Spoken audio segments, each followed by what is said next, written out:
Welcome to online classes.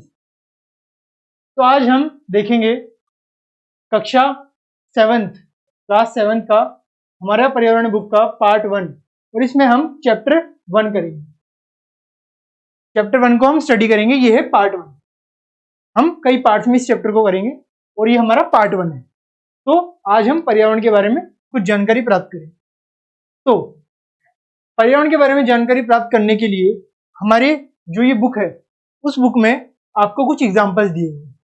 उन उदाहरणों के बेसिस पे हम इसको पढ़ेंगे। तो सबसे पहले हम देखते हैं कि यहाँ पे क्या दिया हुआ है एग्जाम्पल में, कि लंबी छुट्टियों के बाद, ये हमारा उदाहरण चल रहा है, ये कहानी की तरह हमें पढ़ना है। वो क्या है कि लंबी छुट्टियों के बाद जब रवि स्कूल जा रहा था तब उसने देखा कि उसके स्कूल के निकट के खेल के मैदान में खुदाई हो रही है, खुदाई हो गई थी। तो उसने ये देखा कि भाई उसके जो स्कूल के पास में एक मैदान है जहाँ पे वो खेला करता है, वहां पे खुदाई चल रही है। वही एक मैदान उनके खेलने के लिए वहां पे था। इसका मतलब वही अकेला मैदान था उस एरिया में, उस जगह पे जहाँ पे वो खेला करता था। तो लोगों ने बताया कि वहां उनकी अनेक फ्लैटों वाली एक बड़ी इमारत बनेगी। जब रवि ने कुछ लोगों से बात करी तो उसे क्या पता लगा कि वहां पर तो अनेक फ्लैटों वाली एक बड़ी सी इमारत बनने वाली है, तो हमारा मैदान नहीं रहेगा। जब रवि को समझ में आया कि मुलायम घास, गेंदे के फूल एवं तितलियों वाला विशाल मैदान अब हमेशा के लिए नष्ट हो चुका है, तो उसकी आंखों से आंसू छलकने लगे। तो उसे ये लगा कि अगर ऐसा हुआ है और होगा तो इससे जो मैं देखता था मुलायम घास को, गेंदे के फूलों को, तितलियों को मंडराते हुए उस विशाल मैदान में, वो सब अब मैं नहीं देख पाऊंगा, क्योंकि वो सब नष्ट हो जाएगा। एक बार अगर मैदान चला गया तो जो गेंदे के फूल है, तितलियां हैं, घास है, वहां पे नहीं होगी। तो इस वजह से वो दुखी हो गया, उसके आंसू निकल पड़े। तो उसने यह बात अपने सहपाठियों को बताई। रवि एक विद्यालय में पढ़ता था और उस विद्यालय के जो उसके सहपाठी थे, जो उसके मित्र थे, उसने उनको ये सारी बातें बताई। सुबह की सभा में प्रधानाचार्य ने भी बहुत उदासी से कहा, देखो कैसे हमारा पर्यावरण बदल रहा है। तो जब ये सारी बातें चल रही थी रवि के मन में, उसी समय जब सुबह की सभा होती है हर विद्यालय में, तो उसमें प्रधानाचार्य ने उदासी से ये कह दिया कि देखो कैसे हमारा पर्यावरण बदल रहा है। तो कक्षा में पहुंचकर रवि ने अपने शिक्षक से पूछा। जब प्रधानाचार्य ने ये बोला सभी बच्चों के सामने, तो रवि ने अपने शिक्षक से पूछा, पर्यावरण क्या है? कि आपने बताया कि हमारा पर्यावरण बदल रहा है, तो आप बताइए पर्यावरण क्या है? आप क्यों बोल रहे हैं कि ये पर्यावरण बदल रहा है? तो पर्यावरण शब्द का मतलब क्या है? जो कुछ भी आप अपने सामने, अपने आसपास देखते हैं, वो पर्यावरण है, ये शिक्षक ने कहा। शिक्षक बोलता है कि भाई पर्यावरण क्या है? जो भी हमारे आसपास आप देख रहे हैं वही पर्यावरण है। ये शिक्षक ने रवि को उत्तर दे दिया। तो अब इसमें रवि ने कहा, जब उसे उत्तर मिल गया कि हमारे आसपास जो भी चीजें हैं वो पर्यावरण है, तो उसने आसपास देखा अपने कि क्या क्या पर्यावरण है। उसने आसपास नजरें दौड़ाई तो उसे क्या पता लगा? तो रवि ने कहने लगा, इसका अर्थ है स्कूल भवन जहां पे मैं रह रहा हूं, ये मेरी मेज, कक्षा में रखी कुर्सियां, यहां तक कि खुला मैदान, सड़क, कूड़ा करकट, मेरे दोस्त, ये सभी हमारे पर्यावरण के अंग हैं। ये रवि कहने लगा अपने शिक्षक से। तो हाँ, शिक्षक क्या बोलते हैं? शिक्षक बोलते हैं हाँ। शिक्षक ने कहा कि भाई हाँ, आप सही कह रहे हो, ये सब की सब चीजें पर्यावरण के अंदर। लेकिन जरा रुको। मगर शिक्षक को हाँ कहते टाइम उन्होंने रुक गए कि भाई एक चीज का आप ध्यान रखो, हाँ ये सब पर्यावरण तो है, मगर इसके साथ साथ एक चीज का ध्यान रखो कि कुछ वस्तुओं का निर्माण प्रकृति ने किया है। कुछ वस्तुएं जो है प्रकृति के द्वारा दी गई है, जैसे पर्वत, नदियां, पेड़, प्राणी, ये सब प्रकृति के द्वारा दिए गए हैं। प्रकृति जो है, हमारा नेचर जो है, वो हमें गॉड गिफ्टेड है। हम कहते हैं गॉड गिफ्टेड मतलब जो हमारा भगवान है उसने हमें ये प्रकृति दी है। तो इस प्रकृति की खासियत ये है कि इसमें पर्वत भी हैं, नदियां भी हैं, पेड़ भी हैं, प्राणी भी हैं, और ये सब प्रकृति ने दिए हैं। इसमें मानव का कोई भी रोल नहीं है। तो यहाँ पे जबकि अन्य का निर्माण मानव ने किया है, तो प्रकृति ने तो इन सारी चीजों का निर्माण किया, मगर जो पहिए हैं, जो व्हीकल आज के टाइम पे चल रहे हैं, जो बिल्डिंग्स बन रही है, जो रोड बन रहे हैं, उन सबका निर्माण तो मानव ने किया है। तो मानव ने कुछ चीजों का निर्माण किया है, जैसे सड़क, जैसे कार, जैसे कपड़े। व्हीकल मतलब क्या होता है? व्हीकल मतलब कार होता है। कार हो गए, कई कई वाहन हो गए। सड़क मतलब जो हमारे रोड्स हैं। कपड़े जो हम क्लोथ, जैसे कि मैंने ये ब्लैक कलर की टी शर्ट पहनी हुई है, तो ये क्या है? ये क्या है जो ब्लैक कलर की टी शर्ट मैंने पहनी हुई है? ये मानव मेड है, ये मैंने बनाई है, या मेरे जैसे किसी और ने बनाई है, ह्यूमन बींग्स ने बनाई है। ये हमें एनवायरमेंट ने नहीं दी। एनवायरमेंट मतलब हमारा प्रकृति ने हमें नहीं दी। किताब, जो एक किताब हम पढ़ रहे हैं, अवर एनवायरमेंट मतलब पर्यावरण।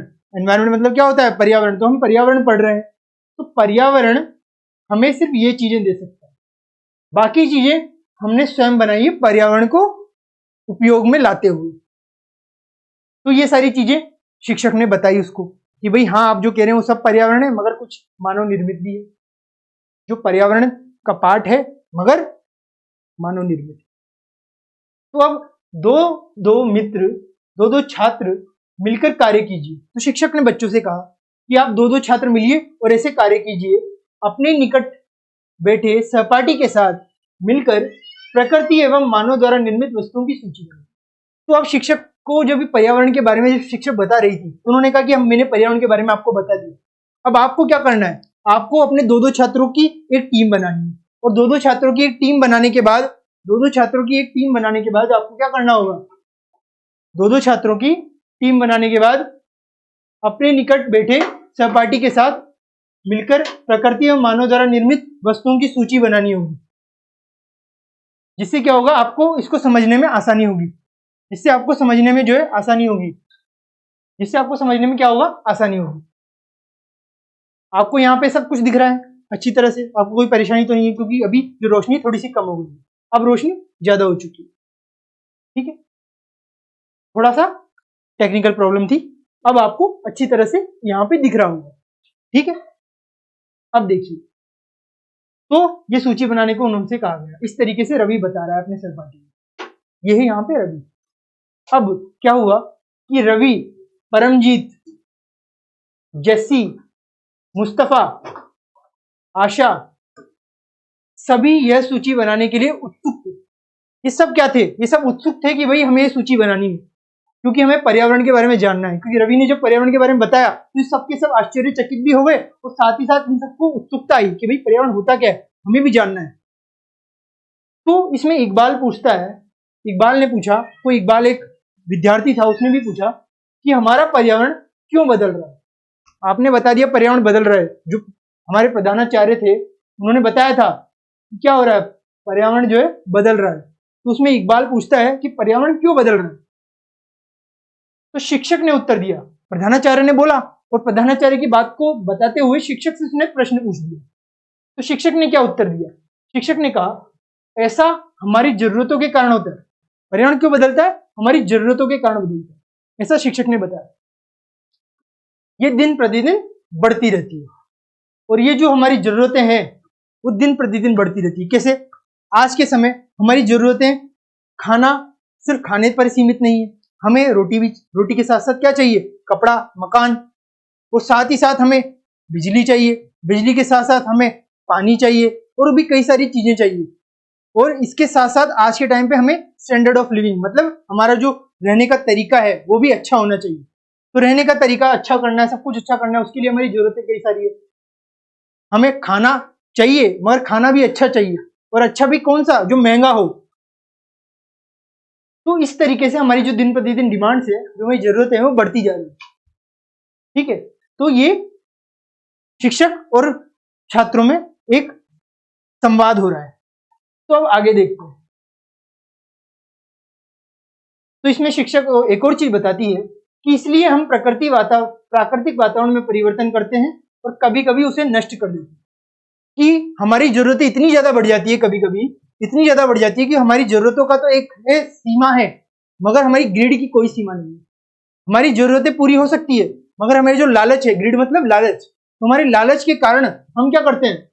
हम हमारे लालच के कारण प्रकृति को नुकसान पहुंचाते रहते हैं, और जिस वजह से पर्यावरण जो है परिवर्तित करते हैं और कभी कभी तो उसे नष्ट तक कर देते हैं, क्योंकि इतना ज्यादा हमने उसका इस्तेमाल कर लिया है कि अब वो बचा ही नहीं, वहां पे उनकी कमी हो गई है और इस वजह से ये हमारा परिवर्तन हो रहा है। तो ये शिक्षक ने कहा इकबाल से, जब उसने कहा कि पर्यावरण क्यों बदल रहा है, तो ये सारी चीजें बताई गई। अब ये सब चीजें जब चल रही थी तो उत्तर के बाद उत्तर ये जो ऊपर है जो हमने ये वार्तालाप पढ़ा, तो उससे आप क्या समझे कि किसी भी जीवित प्राणी के चारों ओर पाए जाने वाले लोग, स्थान, वस्तु एवं प्रकृति को पर्यावरण कहते हैं। तो इन सारा जो हमने अभी ये आपको उदाहरण से समझा है, इससे हमें एक चीज पता लग गई, और वो क्या है कि किसी भी जीवित प्राणी के चारों ओर पाए जाने वाले लोग, जैसे मैं और मेरे जैसे कई लोग, स्थान, वस्तुएं, प्रकृति, इन सबको हम पर्यावरण कहते हैं। ये आपके एक मार्क में क्वेश्चन में आ सकता है कि पर्यावरण किसे कहते हैं, तो आप ये आंसर वहां पे लिख सकते हैं। आंसर मतलब आपका उत्तर लिख सकते हैं। यह प्राकृतिक एवं मानव निर्मित परिघटनाओं का मिश्रण है। तो प्राकृतिक तो होता ही है, साथ ही साथ मानव निर्मित घटनाओं का जो मिश्रण होता है पर्यावरण। क्या होता है, एक तो प्राकृतिक और एक मानव निर्मित। प्राकृतिक पर्यावरण में पृथ्वी पर पाई जाने वाले जीवीय और अजीवीय दोनों परिस्थितियां सम्मिलित हैं। तो हमने ये तो देख लिया कि प्रकृति और मानव ये दोनों पर्यावरण को बदलते हैं, ठीक है। तो हमने इन दोनों परिघटनाओं का मिश्रण देख लिया, मगर ये पर्यावरण जो है जो पृथ्वी पर पाया जाता है वो दो तरीके की परिस्थितियों को सम्मिलित करता है।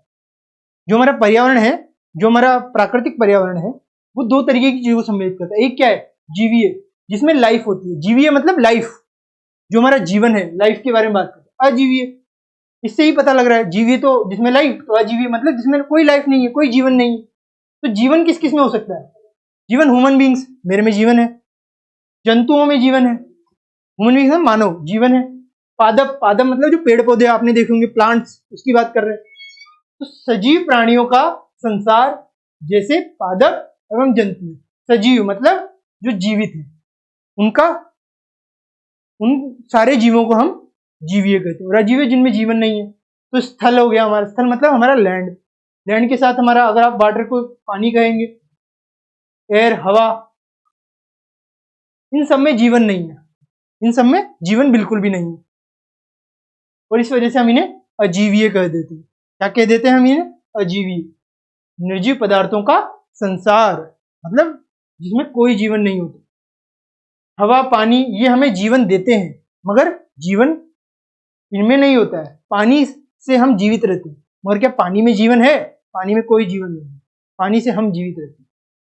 तो ये जैवीय और अजीवीय हो गया। ये आपके प्राकृतिक पर्यावरण की परिस्थितियां हैं। क्या है, परिस्थितियां। आपसे पूछ सकते हैं कि प्राकृतिक पर्यावरण की कौन कौन सी परिस्थितियां हैं, तो दो परिस्थितियां आप बताएंगे, एक जीवीय परिस्थिति है और एक अजीवीय परिस्थिति वाले है। तो जीवीय में ये और अजीवीय में ये, नाम से ही पता लग रहा है, इसमें लाइफ, इसमें लाइफ, ठीक है। यहां तक समझने में आया सबको। अब आगे बढ़ते हैं। ये पर्यावरण की परिभाषा आप सब देख सकते हैं, एक नंबर में आपसे पूछी जा सकती है। अब आगे, जबकि मानवीय पर्यावरण में मानव की पारस्परिक प्रक्रियाएं, उनकी गतिविधियां एवं उनके द्वारा बनाई गई रचनाएं सम्मिलित। ये तो हमने प्राकृतिक पर्यावरण की बात करी। अब अगर मानवीय पर्यावरण की बात करें तो उसमें परस्पर प्रक्रियाएं, उनकी गतिविधियां और उनके द्वारा बनाई गई रचनाएं सम्मिलित। तो मानवीय पर्यावरण हो गया हमारा। और इसके बाद पहले हमने क्या देखा था, मानवीय पर्यावरण के पहले हमने देखा था प्राकृतिक पर्यावरण और मानव निर्मित पर्यावरण। तो अगर हमने नाम दे, पहला, दूसरा और ये तीसरा, ये हमने इनको नाम दे दी। तो अब इन्हें हम इस मैप से देख सकते हैं। ये जो हमारा डायग्राम है, इससे हम आसानी से पता लगा सकते हैं कि ये क्या बात कर रहा है। तो ये हमारे पर्यावरण के घटक है। आपसे प्रश्न पूछा जा सकता है कि पर्यावरण के घटक क्या होते हैं, मतलब घटक मतलब components. What are the components of environment, क्या है पर्यावरण के घटक, आप बताइए। ये आपको क्वेश्चन में पूछा जा सकता है, प्रश्न में पूछा जा सकता है। तो आप उत्तर क्या देंगे, ये तीन प्रकार के होते हैं पर्यावरण के घटक, तीन होते हैं, तीन घटक होते हैं। पहला प्राकृतिक, जैसे मैंने भी आपको बताया, पहला होता है क्या, प्राकृतिक। दूसरा मानव निर्मित, और तीसरा मानव। तीसरा क्या होता है, तीसरा होता है मानव। तो ये हमारे तीन घटक हो गए। अब अगर हम प्राकृतिक की बात करें तो प्राकृतिक को भी हम कई तरीके से विभाजित कर सकते हैं। कैसे? प्राकृतिक का पहला विभाजन करेंगे हम तो क्या आएगा? जल। जल मतलब जलमंडल, और वायुमंडल, स्थलमंडल मतलब स्थल लैंड, जीवमंडल मतलब सजीव लोग। तो ये सारी चीजें वहां पे आ जाती है। ठीक है, ये हो गया हमारा जीवमंडल। जीवमंडल क्या होता है? बायोस्फीयर आप सबने नाम सुना होगा। तो अर्थ एक बायोस्फीयर है, अर्थ एक जीवमंडल है। ये स्थलमंडल, स्थल मतलब लैंड, जो हमारी जमीन है, वायु और जल। और मानव निर्मित की भी बात कर लेते हैं हम यहाँ पे। इन सबको हम एक एक करके पढ़ेंगे। ये अभी सिर्फ ये बता रहा हूं मैं आपको कि पर्यावरण के 3 घटक होते हैं। उन 3 घटकों का आप इस तरीके से एक माइंड में मैप बना सकते हैं, एक डायग्राम बना सकते हैं कि ये सब चीजें होती हैं। उसके बाद आप इन्हें आराम से परिभाषित कर सकते हैं। इनसे आप कई सारी चीजें, आप अगर 5 मार्क्स में भी क्वेश्चन पूछा जाता है या 2 मार्क्स में पूछा जाता है तो आप इस डायग्राम की मदद से इसको परिभाषित कर सकते हैं। अब मानव निर्मित क्या होती है? मानव निर्मित कौन कौन सी चीज होती है? जो हमारे सड़क है वो मानव निर्मित है। जो हमारे उद्योग हैं, बड़ी बड़ी हमारी इंडस्ट्रीज, आप सबने फैक्ट्रीज देखी होगी, वो सब क्या, कारखाने देखे, वो सारे कारखाने उद्योग वो मानव ने निर्मित किए हैं। जितने भी हमारे पुल बनाए गए हैं, आप सबने हावड़ा ब्रिज का नाम सुना होगा, वो सबके सब मानव ने बनाए हैं। पार्क, इमारतें जो हमारे बाहर निकलते ही, घर से बाहर निकलती हमें कई सारी इमारतें दिखती है, वो सब मानव ने बनाई है। जितने भी स्मारक से, ताजमहल आप सबने सुना होगा, शाहजहां ने ताजमहल बनाया, तो मानव ने बनाया, तो मानव निर्मित है। और मानव भी खुद एक घटक है पर्यावरण का। तो कैसे कि एक व्यक्ति है वो घटक है पर्यावरण का, मैं हूं, मैं भी एक घटक हूं पर्यावरण का। और परिवार, परिवार भी एक घटक है पर्यावरण का। कैसे? मानव जो ये व्यक्ति है, अगर कई सारे व्यक्ति मिल गए तो वो एक परिवार का निर्माण कर सकते हैं, और अगर कई सारे परिवार मिल गए तो वो एक समुदाय का निर्माण कर सकते हैं, नहीं कर सकते? तो ये सारे हमारे मानव के उदाहरण हो गए। अब जब ये सारी चीजें हुई तो इनसे हमने, जब ये सारे हमने पारस्परिक इंटरेक्शन किया, पारस्परिक संबंध स्थापित किए, तो क्या हुए? हमने कई सारे धर्म बना लिए, शैक्षिक हमें जरूरत हो गई, आर्थिक हमारी जरूरतें हो गई, राजनीतिक स्थिति हमारी पैदा हो गई, ये सारी चीजें हमें पैदा हुई, मगर हमारे मेन जो है वो यही है। ठीक है, तो ये हमारा हो गया पर्यावरण के घटक। उनमें सबसे पहला क्या है? प्राकृतिक पर्यावरण, जो हम अब देखने वाले हैं। ठीक, सबसे पहले हम क्या देखेंगे? प्राकृतिक पर्यावरण। प्राकृतिक पर्यावरण आखिर होता क्या है तो देखते हैं यहाँ पे। ठीक है, प्राकृतिक पर्यावरण भूमि, जल, वायु, पेड़ पौधे एवं जीव जंतु मिलकर प्राकृतिक पर्यावरण बनाते हैं। प्राकृतिक पर्यावरण अगर हम इसे अंग्रेजी में देखें तो क्या बोलेंगे? Natural environment. तो नेचुरल एनवायरमेंट क्या होता है? प्राकृतिक पर्यावरण क्या होता है? तो भूमि हमारा जो जमीन है, लैंड है, जल जो हमारा वाटर है, एयर हमारे जो पेड़ पौधे प्लांट्स हैं, जीव जंतु, वो सब मिलकर पर्यावरण बनाते हैं। ये हमारा 1 मार्क्स में इसकी डेफिनेशन होगी।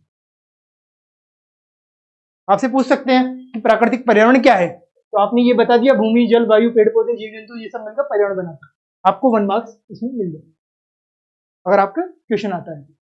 अब आगे, अगर आपके बड़ा क्वेश्चन आया है तो अब इसको प्राकृतिक पर्यावरण को विभाजित भी कर सकते हैं, जैसे कि मैंने आपको इसमें भी बताया था, विभाजन किया ना इसमें प्राकृतिक का, जलमंडल, वायुमंडल, स्थलमंडल, जीवमंडल, तो वहीं पे वही विभाजन हम वापस बताने वाले हैं आपको डिटेल में। तो अब यहाँ पे अगर देखें तो ये है स्थलमंडल। स्थलमंडल मतलब जो हमारा लैंड है उसकी बात कर रहे हैं, स्थल की बात कर रहे हैं, जमीन की बात कर रहे हैं। जलमंडल में भी इसको विभाजित करते हैं। वायुमंडल से ही पता लग रहा है वायु की बात कर रहा है। जीवमंडल, जीवमंडल से पता लग रहा है जीवन की बात कर रहा है, मतलब बायोस्फीयर। जीवमंडल को इंग्लिश में कहते हैं बायोस्फीयर, मतलब जीवन की बात। तो अर्थ एक बायोस्फीयर है, अर्थ एक जीवमंडल है, क्योंकि वहां पे जीवन है। से आप पहले से ही परिचित होंगे, आप सब जानते होंगे इन सभी चीजों को। आइए अब हम इनके संबंध में कुछ और तथ्यों की जानकारी लें। तो ये इसके विभाजन होंगे। आपसे पूछ सकते हैं कि प्राकृतिक पर्यावरण को कितने भागों में विभाजित कर सकते हैं, तो प्राकृतिक पर्यावरणों को जो है 4 भागों में विभाजित कर सकते हैं। थलमंडल, जलमंडल, वायुमंडल और जीवमंडल। अब ये तो हमने जान लिया कि ये प्राकृतिक पर्यावरण होता है, और ये आपको 1 मार्क्स दिला सकता है। मगर अगर इसके विभाजन पूछ लिया जाए कि प्राकृतिक पर्यावरण को कितने भागों में विभाजित करते हैं और उनको आप समझाइए, तो अगर हमें इन्हें समझाना है तो हम इन्हें एक एक करके पढ़ते हैं। तो सबसे पहले हम क्या पढ़ेंगे? सबसे पहले हम पढ़ेंगे स्थलमंडल, मतलब लैंड के बारे में, स्थल के बारे में। तो पृथ्वी की ठोस परपटी या कठोर ऊपरी परत को स्थलमंडल कहते हैं। जैसे अभी मैं कहां पे खड़ा हूं? मैं जमीन पे खड़ा हूं, ठीक है, तो ये कठोर परत है जिसपे मैं अभी खड़ा हुआ हूं, तो उसे हम स्थलमंडल कहते हैं। यहीं पे हम क्रॉप्स उगाएंगे, यहीं पे हम सारी चीजें करेंगे, क्योंकि ये ठोस है, कठोर है, उसे हम स्थलमंडल कहते हैं। यह चट्टानों, खनिजों से बना होता है। आप सब जानते हैं चट्टानें कई तरीके की है। चट्टानों क्या कहते हैं? माउंटेन्स। तो वो कई तरीके के होते हैं। खनिज, खनिज भी हमें कई तरीके के मिलते हैं हमारी धरती पे, हमारे स्थल में। तो उन सबसे जो है ये स्थलमंडल बना होता है। तब हम मिट्टी की पतली परत से ढका होता है। आप सब जानते हैं चट्टानें हो गई, ये सब जो है मिट्टी की पतली परत जो है उससे ढके होते हैं, ठीक है। ये आपको यहां तक समझने में आया। जमीन पे आप सबने देखे होंगे पर्वतों के आकार इस तरीके से होते हैं, आप सबने देखे होंगे। खनिज, कई तरीके के खनिज जो है तो यहाँ पे मिट्टी से ये ढके होते हैं, और इसमें कई तरीके के खनिज भी मिलते हैं। खनिज मतलब मिनरल्स हमें मिलते हैं, तो और मिट्टी की पतली परत से ढके होते हैं। अब ये पहाड़ जो, ये जैसे मैंने आपको बताया पहाड़ होते हैं, पठार, मैदान, घाटी आदि जैसी विभिन्न स्थलाकृतियां वाला विषम धरातल होता है ये स्थलमंडल। तो पठार क्या होते हैं? पहाड़ तो आपको पता है माउंटेन से। पठार क्या होते हैं? तो आप सबने इस तरीके की चीजें देखी होगी। ये क्या है?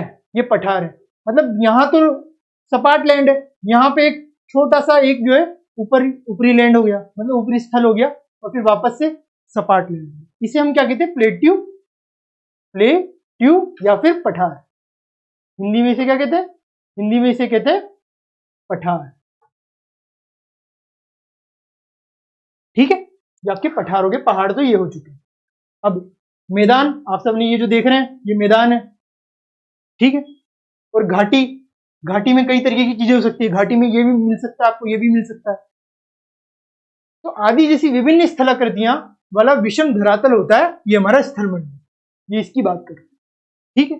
अब दूसरी बात, ये स्थलाकृतियां महाद्वीपों के अलावा महासागर की सतह पर भी पाई जाती है।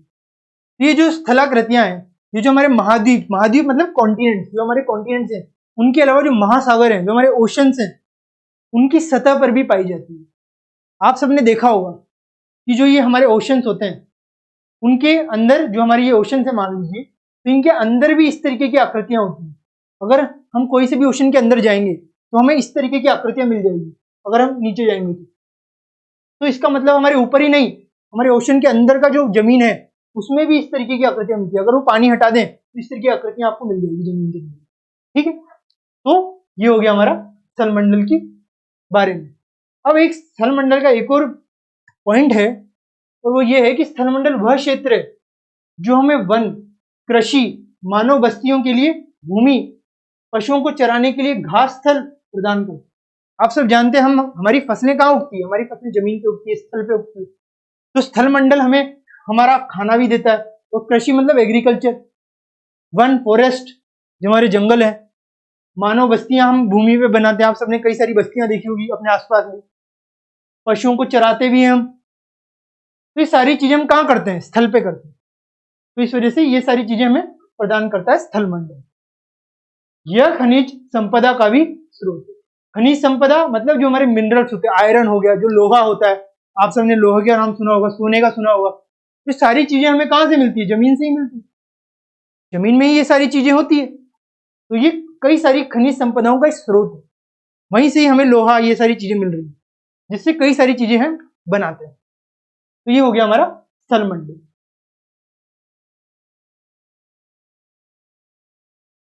ये पर्यावरण के क्षेत्र हैं जिनमें आपको सारी चीजें बताएंगे। इसमें ये स्थलमंडल ये देख रहे हैं आप, या जमीन है, ये सारी बस्तियां हैं, तो ये स्थलमंडल हो गया, ठीक है। अब हम बात करते हैं किसकी? स्थलमंडल के बाद जलमंडल, ठीक है। हम बात करते हैं जलमंडल की। तो जलमंडल की बात करें अगर हम, तो जलमंडल क्या होता है ये देखिए यहाँ पे इस डायग्राम से आपको एक ओवरऑल आइडिया मिल जाएगा। तो वो है हमारा सेकंड पॉइंट जलमंडल। साफ साफ दिख रहा है जलमंडल कहाँ पे है, जल में है। जल में है मतलब वाटर में है, तो जल के क्षेत्र को जलमंडल कहते हैं। सिंपल, आसान। यह जल के विभिन्न स्रोतों जैसे नदी, झील मतलब लेक, नदी रिवर, समुद्र जो ओशंस होते हैं हमारे उनके समुद्र कहते हैं, महासागर, महासागर और भी बड़े बड़े ओशन होते हैं हमारे उनको कहते हैं। समुद्र जो है छोटे स्तर पर हो जाता है और महासागर और बड़े स्तर पर हो जाते हैं, क्योंकि इन्हें हम सी कह देते हैं। तो इन्हें हम अगर ओशन कह दें तो ओशन बना देते हैं, तो महासागर कह देते हैं और समुद्र को सी कह देते हैं। ठीक है, आप सबने इनके नाम सुने होंगे। ठीक है, तो ये हम जलमंडल की बात कर रहे हैं। तो जलमंडल में आदि जैसे विभिन्न जलाशयों को मिलाकर ये सभी प्राणियों के लिए आवश्यक है। तो ये जो है सभी प्राणियों के लिए आवश्यक है, क्योंकि जल जो है वो हर की है। जैसे मैं हूं, मुझे जीवन के लिए क्या चाहिए, जल चाहिए। जहां पर भी देखें आप वो जल होता है। ठीक है, तो ये हमारा जलमंडल हो गया। तो आगे हम बात करेंगे वायुमंडल के बारे में, हम नेक्स्ट पार्ट में बात करेंगे पार्ट 2 में। तो अभी तक के लिए इतना आप सब रिवाइज करके आइए। ठीक है, तब तक के लिए thank you very much, have a nice day.